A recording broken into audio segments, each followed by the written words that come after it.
Assalamualaikum warahmatullahi wabarakatuh. A'udzu billahi minasyaitonir rajim. Bismillahirrahmanirrahim. Alhamdulillahil qail fi kitabihil karim. A'udzu billahi minasyaitonir rajim. Bismillahirrahmanirrahim. Alif lam mim dzalikal kitabu la raiba fihi hudal lil muttaqin. Asyhadu an la ilaha illallah wahdahu la syarika lahul malikul haqqul mubin wa asyhadu anna sayyidana Muhammadan abduhu wa rasuluhu shadiqul wa'dil amin. Allahumma shalli wa sallim wa barik ala sayyidina Muhammadin khatamil anbiya'i wal mursalin wa ala alihi wa ashabihi ajma'in wa la hawla wa la quwwata illa billahil aliyyil azim. Subhanaka la ilma lana illa ma 'allamtana innaka antal alimul hakim. Rabbi shrah li sadri wa yassir li amri wa hlul 'uqdatam min lisani yafqahu qawli. Amin ya rabbal alamin.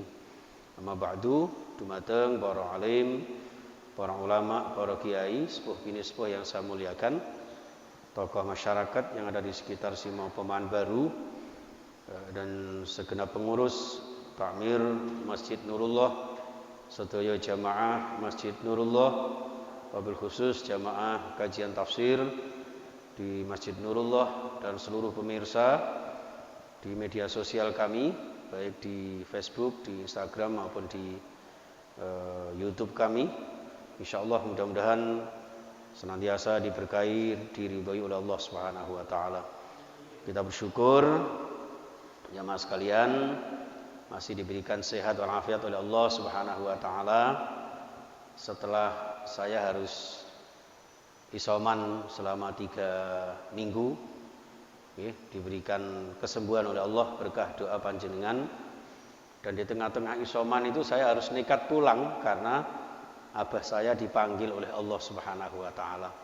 Mohon doanya mudah-mudahan abah saya meninggalnya husnul khatimah.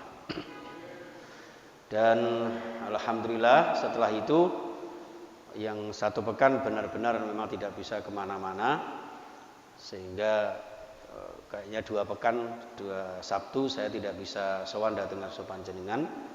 Mudah-mudahan ini sebetulnya tadinya mau saya Pak Ridwan pas WA mau tak jawab tidak dulu, tapi karena sudah kangen dengan panjenengan. Jadi ngapunten, ini nanti juga ngajinya mungkin seadanya dan juga tidak usah lama-lama barangkali nggih. Nanti saya juga harus berbagi waktu, berbagi tenaga karena memang masih dalam masa-masa pemulihan. Tapi saya yakin dengan ketemu panjenengan ini insyaallah menambah iman dan sekaligus menambah imun. Mudah-mudahan senantiasa diberikan kesehatan nggih panjenengan semuanya juga. Amin ya rabbal alamin.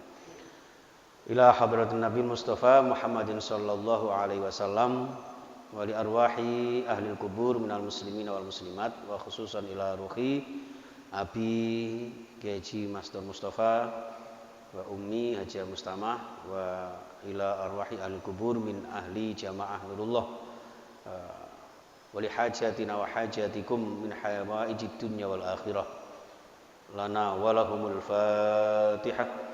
A'udzu billahi minasyaitonir rajim. Bismillahirrahmanirrahim. Alhamdulillahi rabbil alamin arrahmanir rahim maliki yaumiddin. Iyyaka na'budu wa iyyaka nasta'in. Ihdinas siratal mustaqim.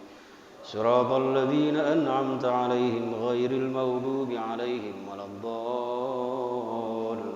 Amin. Baik, sholawat dan salam kita haturkan kepada Nabi Agung Muhammad sallallahu alaihi wasallam. Kita lanjutkan kajian surah Thaha ayat 95 sebagai lanjutan kengengkelan di ayat sebelumnya. Allah menjelaskan kengengkelan kaum Bani Israel setelah ditinggal Nabi Musa berkholwat di hadapan Allah Subhanahu wa taala selama 40 hari di Bukit Tursina. Dipasrahkan kepada saudaranya yaitu Nabi Harun. Ternyata kaum Bani Israel berpindah akidah, berpindah cara ibadah yang tadinya kepada tuntunan Nabiullah Musa alaihissalam ternyata mereka berpindah kepada penyembahan pedet emas yang dikemas oleh sama-sama namanya Musa. Ya.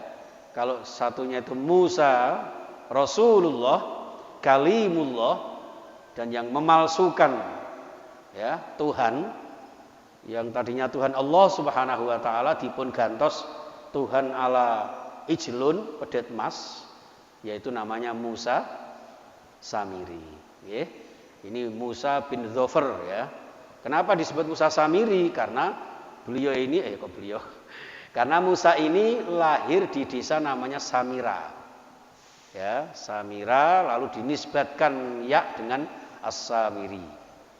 Itu seperti itu. Nah, usut punya usut sampai kemudian Nabi Musa sempat emosional dengan Nabi Harun. Kemudian sampailah pada kemudian Nabi Musa ini datang ke tempatnya Musa Samiri, dan sampailah di ayat 95 ini, auzubillahi minasyaitonirrajim. Qala fama khabbuka ya Samiri, qala basurtu bima lam yabsuru bih, faqabattu qaddatan min asarir rasul fanabaztuha wa kadzalika sawwalat li nafsi. Nggih, iki niki alon-alon mawon. Terus akhirnya Nabi Musa napa nggih menginterogasi cara sakniki nggih, menginterogasi khusus kepada Musa Samiri. Ya, qala dawuh sapa Nabi Musa, "Fama khatbuka?" Nggih, kenapa dirimu bisa berani ya membuat ontran-ontran nggih, gawe goro-goro ngerubah Allah ingkang Maha Kuwasa dados pedet emas, karepmu piye? Ngoten. Ma khatbuka. Nggih. Fama khatbuka, karepmu piye? Ngoten. Nggih. Jajal, ana alasanmu apa? Ya Samiri, wahai Samiri. Lah ngono kuwi mentolo jawab Bapak Ibu. Nggih.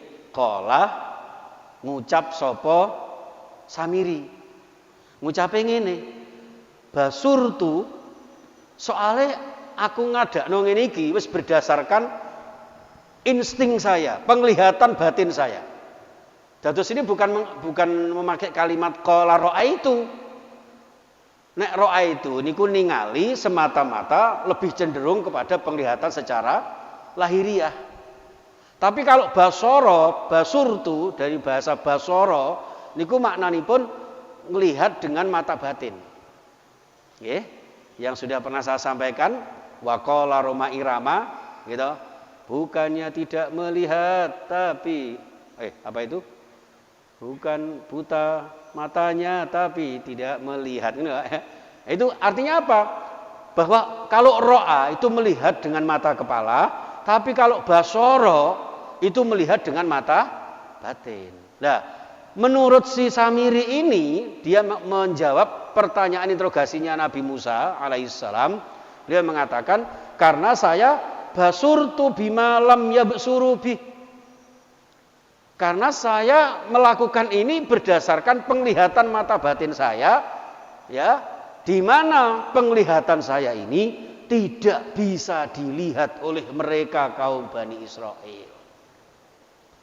Nggih, terus ini panggilan batin khayalannya Samiri yang kemudian dimodifikasi sedemikian rupa lalu mempengaruhi kaumnya Nabi Musa. Dengaten Bapak Ibu. Pramila kula jenengan ketika mendengar orang yang merasa ada panggilan batin, ada insting tertentu, sampai ada viral ya Pak ya, yang anaknya ngapunten matanya diapakan itu yang dibuat pesugihan ya kan? Itu bisa jadi ya karena kekalutan pemikirannya, karena jauhnya dari Allah Subhanahu wa taala yang terjadi sedemikian itu. Dan itu sudah dicontohkan dalam sejarah masa lalu melalui Musa Samiri. Jadi dia merasa basurtu ningali ingsun sapa Musa Samiri bima kelawan sesuatu rahasia yang luar biasa lam yabsuru yang mana orang-orang Bani Israel tidak melihatnya seperti apa yang saya lihat. Nah, apa yang dilihat? faqabattu qabdatan min atharir rasul. Waktu itu Bapak Ibu, ternyata Samiri ini kenapa berani berbuat seperti itu? Karena ketika Fir'aun ditenggelamkan oleh Allah di Laut Merah, lah kok delalah si Samiri niki sempat-sempatnya melihat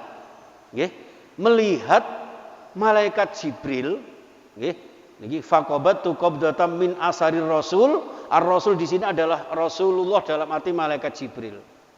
Jadi malaikat Jibril itu ikut campur tangan di dalam menenggelamkan Fir'aun itu. Lah kok delalah si Samiri ini diketokke sama Gusti Allah itu. Mata batinnya melihat ada malaikat naik kuda, Bapak. Naik kuda. Nah, ketika Fir'aun ditenggelamkan oleh Allah, ya, di samping dengan kuasanya Allah, juga dengan bantuan, dengan utusan Allah melalui Jibril ini, makanya disebut Ar-Rasul di sini, di ayat ini. Maka si Samiri ini faqabattu qabdatan, maka saya kemudian gegem. Gegem itu kan bahasa Indonesia apa, Mas? Menggenggam, nggih. Nek cara wong petemon mungkin nggih menyawuk. Nggih, gegem nggih. Wis apa ya, menggenggam, ngambil debu sak genggeman, qabdotam. Jadi kira-kira sak genggeman dengan 5 jari secara sempurna. Nggih, kira-kira sak menten iki lah. Nggih, debu itu di faqabatu qabdotam min turabi asari hafiri farosin, dari bekasnya, ya, debu bekasnya teracae jarane malaikat Jibril. Terus jaran niku nek anu lak enten bekase ngoten nggih. Lah niku kalih Samiri dicawuk sak cawukan. Nggih, niku nek air nek debu apa jenenge? Ya wis ngono ku malang nggih. Dijukuk sak genggeman. Lho ngoten. Fanabattuha, mongko nuli ingsun aku si Samiri itu alqaituha fi suratil ijli. Fi suratil ijli al-musaghi. Ya, di dalam bentuk gambaran pedet yang sudah dibuat di produk seperti emas itu tadi. Wakila, ada satu riwayat yang menyebutkan bahwa dari sekian cawuan-cawuan itu setelah disebarkan, Bapak Ibu, disebarkan di beberapa kekayaan-kekayaan mereka, ya, diantaranya terkena satu pedet itu tadi. Nah, kok berubah menjadi pedet emas, dan pedetnya bisa bergerak, bisa ngomong. Wallahu a'lam, apakah karena ngomongnya ini istidraj dari Allah Subhanahu wa taala, atau ngomongnya ini ada makhluk lain, mungkin jin yang membantu si Samiri, atau dalam hal yang lain.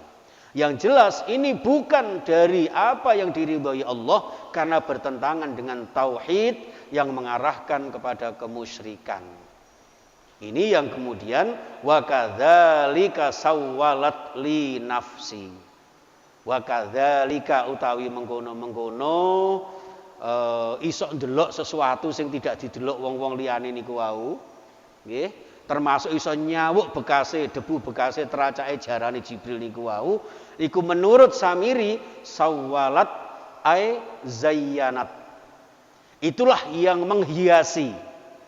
Itulah yang napa niku memprovokasi, ya, mempengaruhi, ya, li terhadap saya apa nafsi, hawa nafsu saya. Terus gara-gara kelebihan itulah maka dia merasa punya kelebihan, punya keistimewaan, nggih, dibanding umat-umat manusia yang lain di sekitarnya. Lalu dia memberikan satu wejangan-wejangan keyakinan kepada kaumnya yang ditinggal oleh Nabi Musa alaihissalam. Nah, ini juga terjadi Bapak Ibu di dalam kehidupan kula jenengan. Nggih, ada loh orang itu yang karena mungkin sering dimintai tolong mengobati sembuh, kemudian minta fatwa diberikan yang terbaik, apalagi kalau sudah berani meramal dan sebagainya, Bapak Ibu. Itu hati-hati. Sampai muncul banyak aliran-aliran baru kan ngaten. Gitu. Dulu ada apa itu? Ahmad Musodek atau apa itu ya, itu gara-gara seperti itu. Enten malih sing Islam apa itu orang yang punya kepercayaan yang pangeran-pangeran apa itu yang di Jawa Barat itu karena bisa jadi karena merasa yakin dia punya insting yang luar biasa, yang punya kelebihan dibanding dengan orang-orang lainnya. Itu para jamaah sekalian, jadi sejarah ini sudah mencontohkan kepada kita di dalam realita kehidupan kula jenengan semua.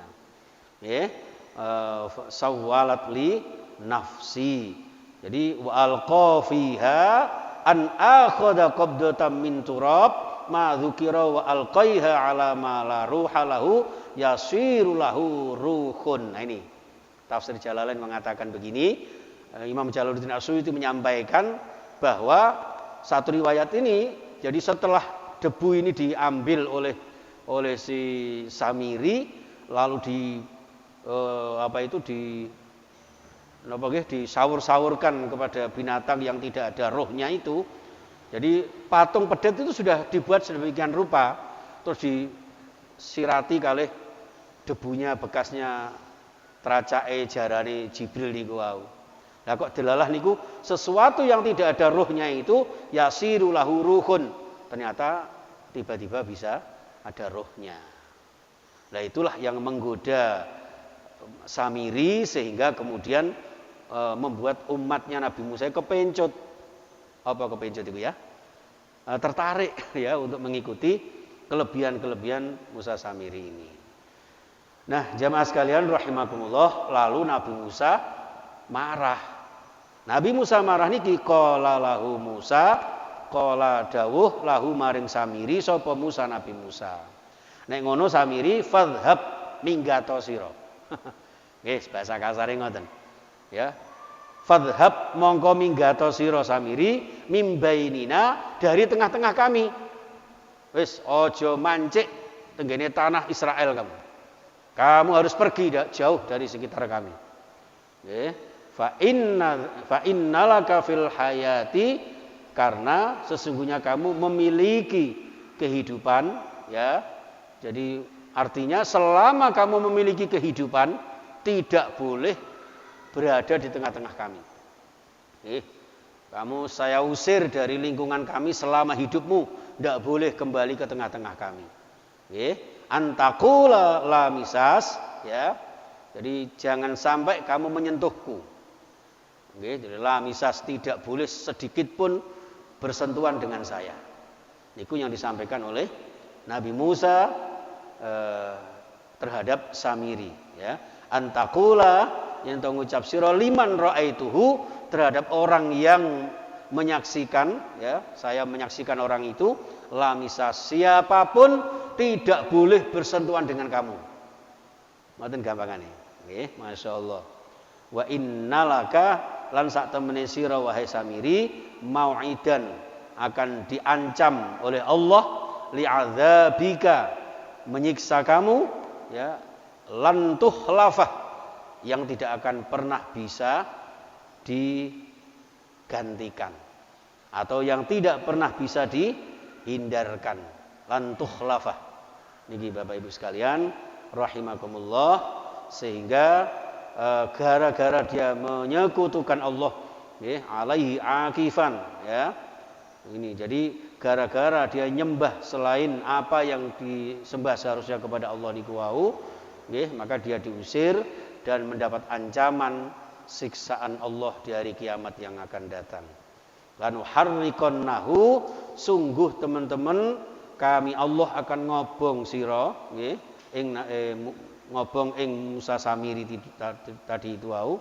Summalanang sifannahu, mongko nuli menyebarkan, nggih, fil yammi, ing dalem napa niku penyebaran, nggih, nasfan kelawan fil yammi ing dalam hawaul bahri, di tengah-tengah segoro, nggih, nasfan kelawan sebaran yang berhamburan.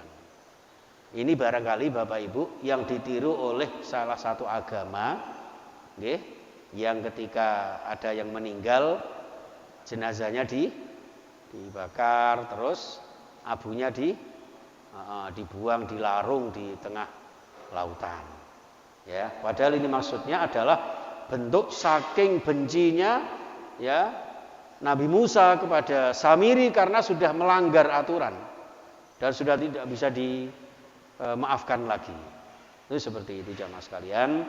Maka kemudian Allah Subhanahu wa taala berfirman di dalam surah Toha ayat 98 menika, innama ilahukumullah, angin pamestine utawi pangeran sira kabeh yaiku Allahu Gusti Allah, alladzi zat la ilaha kang ora ana pangeran iku maujud illa huwa kejawi namung Gusti Allah. Ya, kenapa kok ilah? Karena ilah itu maknanya sangat luas. Tidak ada yang bisa menciptakan kecuali Allah. Ilahun artinya tidak ada yang bisa menguasai kecuali Allah. La ilaha ilahun artinya tidak ada yang bisa dijadikan tempat bersandar kecuali Allah, tempat memohon kecuali Allah. Semuanya. Ya, kata ilahun itu ada minimal sekitar 16 atau 18 kata makna yang terangkum di dalam ayat-ayat Al-Qur'an. Maka di sini disebutkan innama ilahukumullahu alladzi la ilaha illahu. Lah, kalimat niki satu versi mufassir menyampaikan bahwa ayat ini langsung Allah yang menyebutkan, langsung Allah yang menegaskan kepada seluruh manusia termasuk kita, bahwa kita harus mengakui bahwa tidak ada Tuhan, tidak ada sesuatu yang kita tuhankan kecuali hanya Allah. Ini. Tapi ada mufassir termasuk Syekh Imam Suyuti ini menyampaikan kalimat ini yang disinyalir oleh Nabi Musa alaihissalam untuk membantah Tuhan-Tuhan bikinan Samiri itu, bahwa wahai umatku Bani Israel, innama ilahukum ilahu wahid, innama ilahukumullahu alladzi la ilaha illa huwa. Ngaten Bapak Ibu. Sehingga ayat ini berlaku sepanjang zaman, berlaku kepada seluruh umat manusia, termasuk kita semuanya, karena manusia inilah yang mendapat perintah Allah, termasuk juga makhluk berjenis jin. Wa ma khalaqtul jinna wal insa illa liya'budun. Kan ngaten gitu. Tidak diciptakan jin dan manusia kejawi namung untuk beribadah. Lah dari ayat itulah kemudian kalimah ini disampaikan oleh Allah kepada kula panjenengan sebagai manusia yang beriman, agar hanya beriman kepada Allah Subhanahu wa taala. Nggih, illa huwa. Kenapa kita harus beriman kepada Allah? Di sini diperjelas lagi, karena wasi'a, maha luas. Nggih, sapa Gusti Allah kulla syai'in, terhadap segala sesuatu, luas nopone ilman, ngelmune.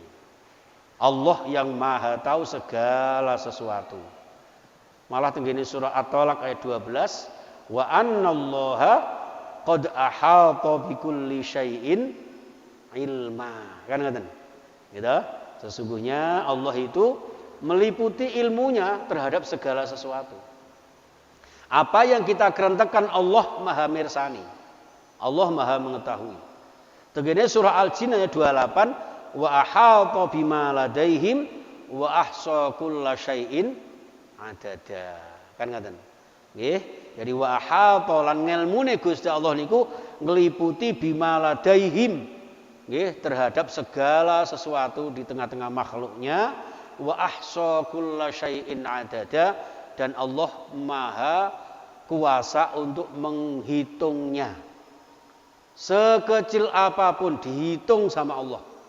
Nyamuk jumlahnya piro, gitu, binatang sekecil apapun. Kula jenengan kadang-kadang ngitung anake lali kok. Kula dhewe niku anak telu niku lho, tanggal lahirnya gak hafal. Winginane teng Madura tampil kali Habib Idrus tengene Majelis Rasulullah Jawa Timur niku. Nggih. Niku gendong bayi mawon kula keweden. Ana enten bayine salah seorang pengasuh pondok itu minta digendong oleh para habaib dan para ulama yang ada di panggung secara bergiliran. Lah kula wis suwe ora mangku bocah cilik, wong anakku wis gerang-gerang kaya ngene. Lah ngoten niku diserai kali Habib Idrus dateng kula. Kula cekidah-cekidih. Wah, Yai Khozin ini kayak gak tahu dia anak. Aku dibully ambek beliaunya. Ya, karena saya takut. Ya, bayinya kecil lagi. Ini bayinya sak bojoku ya iso ae walaupun rada abot. Ngindonge kan ngoten. Nah, ini barangkali salah satu menungso niku banyak kelemahannya Bapak Ibu. Innal insana apa itu? Khuliqal insanu dhaifa. Menungso niku lemah, Pak. Oh kalah kula jenengan kalih nyamuk niku gitu. Sak cilike ngoten lho iso mendonor darah kula jenengan. Lah jenengan iso ndonor apa? Iso nyedot darah bojone, ora iso.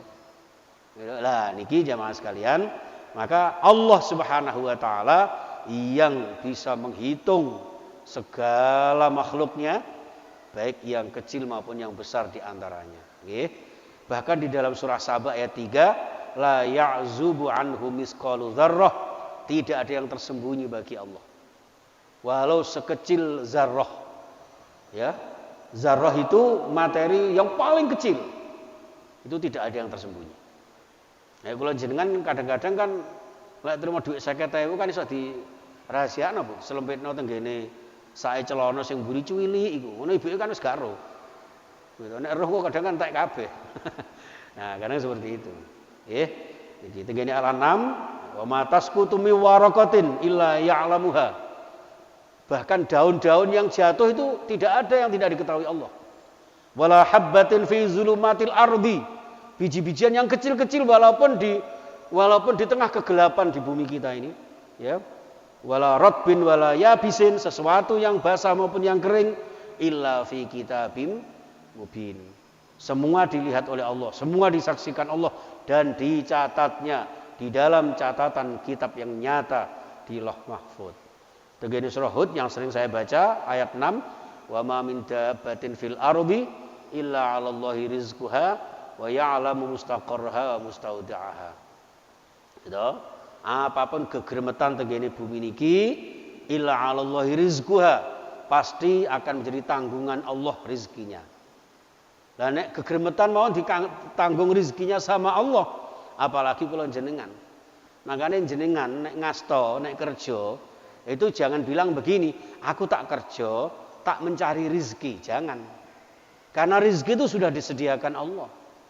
Ayatnya ini, illa 'alallahi rizquha, sudah disediakan Allah rizkinya. Nah caranya dos pundi? Bismillah, saya tak kerja, niat beribadah untuk menjemput rizkinya Allah. Terus menjemput Bapak Ibu. Rizki itu sudah ditakar sama Allah itu. Nah itu seperti itu. Ada yang menjemputnya dengan cara jadi anggota DPR yang sebulannya gaji pokoknya 16 juta, terus apa tadi tambahan berapa gitu ya. Ada pula itu 1 bulan loh. Panjenengan gajinya sebulan berapa? Ya cukupan tinggi kreditan lah Pak ya. Nah itu seperti itu. Itu sudah ditakar sama Allah. Lah nek gaji sakmono, bayangkan sedekah dijukuk 2,5%-nya, tinggi nambahi pembangunan Masjid Nurullah, insyaallah luar biasa. Tapi nyatanya, nggih, panjenengan dengan apa itu swadaya seperti ini, AC-nya semakin sejuk. Dan masuk ke masjid sudah tidak asing lagi, sejuknya seperti masuk di mal. Dan hebatnya lagi, masuk di masjid tidak perlu surat vaksinasi. Ya Pak ya? Atau tidak perlu pakai apa? Akun apa itu yang lindungi itu. Jenengan masuk di mal nggak bisa masuk Pak kalau nggak punya itu. Ya, di sini nggak ada. Jenengan ada surat antigen? Nggak ada. Ada yang ditolak di sini gara-gara nggak punya surat antigen? Nggak ada. Inilah insya Allah sebagai simbol keikhlasan panjenengan semuanya, di samping juga kemurahan Allah Subhanahu wa taala, karena panjenengan menolong agama Allah, Allah pun menolong panjenengan semua. Karena panjenengan dekat dengan Allah Subhanahu wa taala, Allah pun dekat pertolongannya dengan kita semuanya. Oke, mudah-mudahan kula jenengan diberikan sehat walafiat sekeluarga, dan saudara-saudara kita yang sudah mendahului kita, mudah-mudahan diberikan wafat yang syuhada dan husnul khotimah. Amin ya rabbal alamin. Sampun Bapak Ibu sampai di ayat 90 berapa ini? 98 nggih. Oke, tambah satu lagi kadzalika utawi mengkono-mengkono kisahe Musa, Harun dan Samiri nggih ai kama qasasna alaika ya Muhammad sebagaimana kisah yang kami ceritakan kepadamu wahai Nabi Muhammad naqussu alaika min amba'i ma qad sabaq ingsun Allah wis nyeritakne sira ing sira dari kabar-kabarnya cerita-ceritanya umat-umat terdahulu wa qad atainaka min ladunna dzikra. Nah bagi keistimewaan Rasulullah itu dan sungguh kami Allah Subhanahu wa taala maringi sira ing Nabi Muhammad min ladunna saking ngersanipun ingsun Allah napa dzikra ing sebuah peringatan ya daya pengingat berupa apa Qur'anan yaitu Al-Qur'an kisah-kisah nabi-nabi umat-umat terdahulu nggih sebagai bahan pengingat bagi Nabi Muhammad yang dirangkum di dalam Al-Qur'anul Karim. Maka Al-Qur'an itu Bapak Ibu 2/3% ya 2/3 dari isi Al-Qur'an adalah berisi tentang kisah-kisah para nabi dan umat-umat terdahulu. Karena kehidupan ini pada dasarnya adalah dalam kitab Husnul Hamidiyah disebutkan ad-daur wat tasalsul. Ya, selalu berputar dan nanti akan kembali dalam versi dan variasi yang berbeda tapi pada intinya sama. Dulu pada awal-awal sebelum Nabi Muhammad mendapat risalah Allah ada zaman jahiliyah. Sifat-sifatnya jahiliyah sekarang pun bisa terjadi dalam konteks yang berbeda. Gitu? Nah itulah jamaah sekalian, maka kapanpun, dimanapun dan siapapun kula panjenengan monggo dijaga keimanan kula panjenengan. Dijaga keluarga kula panjenengan agar tidak terjerumus ke dalam hal-hal yang akan mencelakakan mereka. Qu anfusakum wa ahlikum naro. Itu seperti itu. Nggih, sampun Bapak Ibu. Kira-kira demikian yang bisa kami sampaikan. Wane akeh-akeh ya malah anu nggih. Tapi tidak menutup kemungkinan mungkin panjenengan ada yang ingin diaturkan, ingin disampaikan, monggo saya persilahkan. Mau tanya? Mas, monggo. Tidak apa-apa, monggo. Iya.